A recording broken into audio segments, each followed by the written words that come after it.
Excuse me. Your curtain. Please allow me to help. Help? From you? I didn't mean to offend. I just thought you should know that That I should know what? That some privileged white guy thinks his opinion matters? Get over your entitlement. I'm not some damsel in distress waiting for you to ride in on your high horse. And it just goes to show you exactly why she is so universally rejected right now. This is someone who is as entitled as, I don't need your business. You know what? Maybe Disney does. Maybe you're a tool, you're a pawn in this film. You didn't write it, you didn't direct it. You have nothing to do with the creation of Snow White. Right. You should shut up and do the job. I'm gonna stand there 18 hours in a dress of an iconic Disney princess. I deserve to be paid for every hour that it is streamed on. And if you disagree with this sentiment, just hit the unfollow button. I don't need your business. I think it's fair to say that no one can stand the star of this movie. Rachel Zegler is extraordinarily woke, but she's woke in a way that's quite deranged. America's favorite yellow family is about to deliver their most savage Hollywood takedown yet, and Rachel Zegler is squarely in their crosshairs. The Simpsons has created an entire segment called Snow Woke the Reimagining. I can also be having the greatest time and simultaneously wishing people would stop sending me death threats. That doesn't just hint at Rachel's Snow White controversy, it absolutely eviscerates her. Sources close to the actress say she's absolutely furious about it, and the parody couldn't have come at a worse possible moment. There's something wrong with her. She's disturbed, she's unhappy, and she thinks it's about feminism and the patriarchy and about abortion. But the reality is she's just not stable, like the majority of people in Hollywood. They're just not stable human beings. I would highly advise that you boycott this film, no matter how much your children love Snow White. This brutal satirical attack isn't random. It's calculated to hit while Rachel is still desperately trying to salvage her reputation after what many industry insiders call one of Disney's most disastrous PR campaigns in recent memory. The merciless timing has reportedly left her devastated. Just 3 years ago, Rachel Zegler was Hollywood's golden girl. After beating out thousands of other actresses for the coveted role of Maria in Spielberg's West Side Story remake, critics were calling her the next big thing. Her performance earned rave reviews, award nominations, and caught the eye of Disney executives who quickly cast her as Snow White in their highly anticipated live-action remake. I am walking into Snow White, 2 p.m., now seating. Let's see how empty it is. I hope it's off the book we go. I hope. Sound like I hear a couple of people.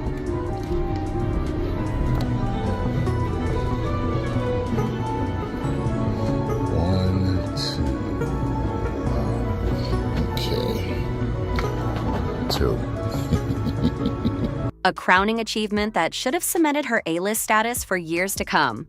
Then everything imploded in spectacular fashion. In what's now become infamous interview footage that's been viewed millions of times across social media, Rachel repeatedly criticized the original 1937 classic she was hired to remake.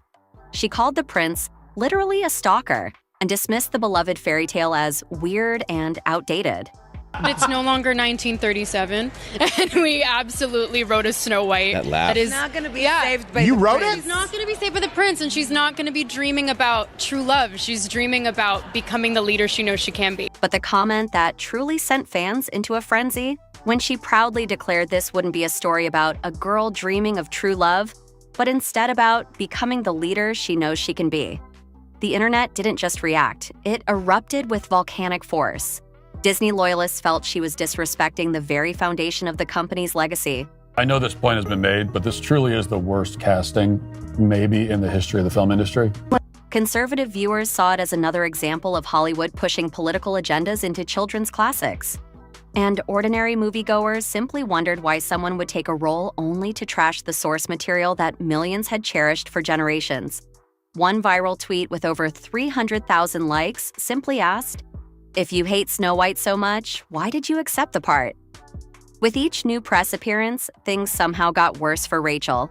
The phrase "girl boss Snow White" started trending, but not as the compliment she might have hoped for. Fan-edited compilations of her most controversial statements racked up millions of views, with commenters picking apart every facial expression, tone shift, and perceived hint of condescension. When I win, the winged victory came to the Louvre in pieces, and people still line up to see her. And I can only hope that despite my flaws, and despite my cracks and my breaks, and there are many of them, that at every premiere and everything I do, people will wait in line to see. One industry insider revealed Disney executives were watching these interviews in horror. This was supposed to be simple: celebrate the legacy while gently updating it for modern audiences. Instead, it became a culture war battlefield with their lead actress at the center. The awkwardness extended far beyond the press circuit. Sharp-eyed viewers noticed the palpable tension between Rachel and her co-star Gal Gadot, who played the evil queen. Their joint appearance at the Oscars became a masterclass in uncomfortable body language, minimal eye contact, forced smiles, and virtually no interaction beyond the scripted teleprompter lines. At one point during their presentation, the camera caught what many described as a chill in the air between them that was impossible to ignore. Sources close to production claimed Gal had deliberately distanced herself as the controversy grew, concerned about being caught in the crossfire of a PR disaster. Gal is extremely careful about her public image, explained one set insider. She's built her career on being universally likable and avoiding controversy. Rachel Zegler just keeps making things worse with the Walt Disney Company. The more that she tries to defend this movie, the more that she tries to spew her agenda onto the general public, it's only making matters worse.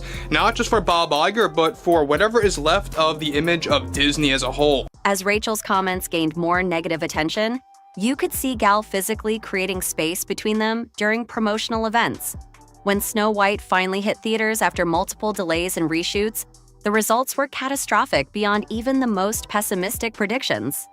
Opening weekend numbers came in well below projections, and word of mouth was brutal. The film currently sits at a shocking 1.6 rating on IMDb, making it one of Disney's worst-reviewed productions in modern history. Audience exit polls revealed viewers felt misled by the marketing and disappointed by the radical departures from the original story they'd grown up loving. Snow White gets her name, not from the fairness of her skin, as we obviously know Rachel Zegler would be a miscast in that sense. Instead, she gets her name from surviving a snowstorm. The financial impact was devastating. After costing a reported $250 million to produce and market, Snow White struggled to break even at the global box office. Disney executives reportedly held emergency meetings to discuss how to salvage the situation, but the damage was already done. Merchandise sales, typically a reliable cash cow for Disney princess films, were anemic, with retailers discounting Snow White products within weeks of the premiere. But box office numbers tell only part of the story. The real damage was to Rachel's once promising career trajectory. It sounds like you're one of the only ones there, just like Rachel Zegler, as it turns out, and we part with this video of Rachel Zegler alone in a theater watching herself.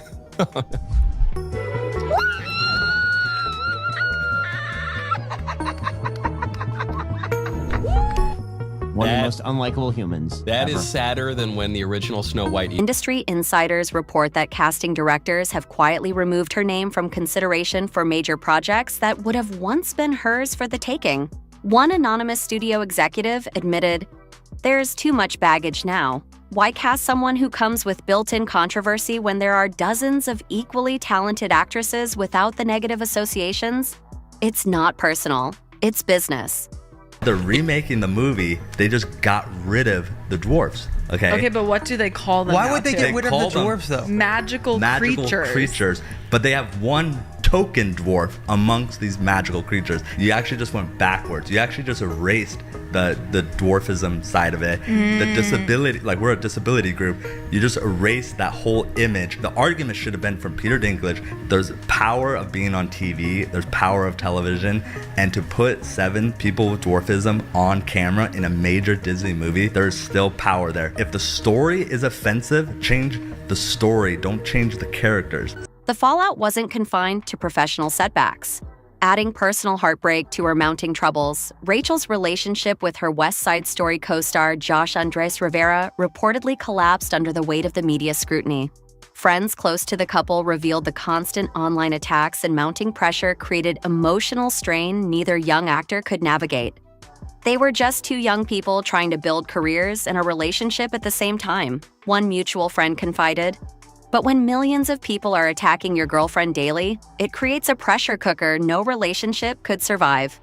That audiences walk away from this film with an understanding of the true meaning of fairness, of what it means to be fair in this world. There is a message that's been carried on for almost 90 years now from the original animated classic. That is, fairness is what is within. Fairness is to do with your heart, the way you treat the people around you, and it has nothing to do with what you look like, and that's the misunderstanding between Snow White and the Evil Queen. I think it's such an important message, and the way that Disney has elevated it and brought it to this new audience is very special. The stream of bad news continued when Disney quietly shelved plans for Rachel to voice a character in the upcoming Toy Story spin-off. Though never officially announced, industry trades had reported her involvement was a done deal before the Snow White controversy erupted. The studio never commented on the change, but the message was clear: distance was being created. And now, in what many see as the final nail in the coffin of her Disney princess era, The Simpsons has transformed her struggles into primetime satire for millions of viewers. Their Snow Woke segment features a character clearly modeled after Rachel who rewrites fairy tale lore, bans princes, and eventually suffers a complete meltdown on Krusty the Clown's talk show while ranting about patriarchal fairy tales and toxic prince culture. When a celebrity gets parodied by The Simpsons, it usually means one thing: their controversy has transcended industry gossip and become embedded in popular culture. From Michael Jackson to Lady Gaga, appearing on the show can sometimes be a badge of honor for celebrities who have reached a certain level of fame. But when the parody centers specifically on your career stumble, that's a different story entirely. For Rachel, this isn't just another jab.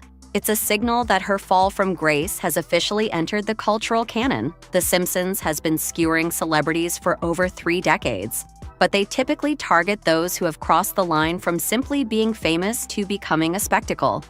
And in that sense, Rachel's inclusion represents an unofficial obituary for her once promising Disney princess era. What makes the parody particularly cutting is its timing. Just as the media cycle was beginning to move on from the Snow White debacle, The Simpsons has effectively reignited public interest in her downfall, introducing the controversy to viewers who might have missed it the first time around. Media analysts note that being mocked by the long-running animated series often cements a particular narrative about a public figure that can be difficult to shake. Sources close to the actress claim she's absolutely devastated by the parody, viewing it as kicking her while she's already down.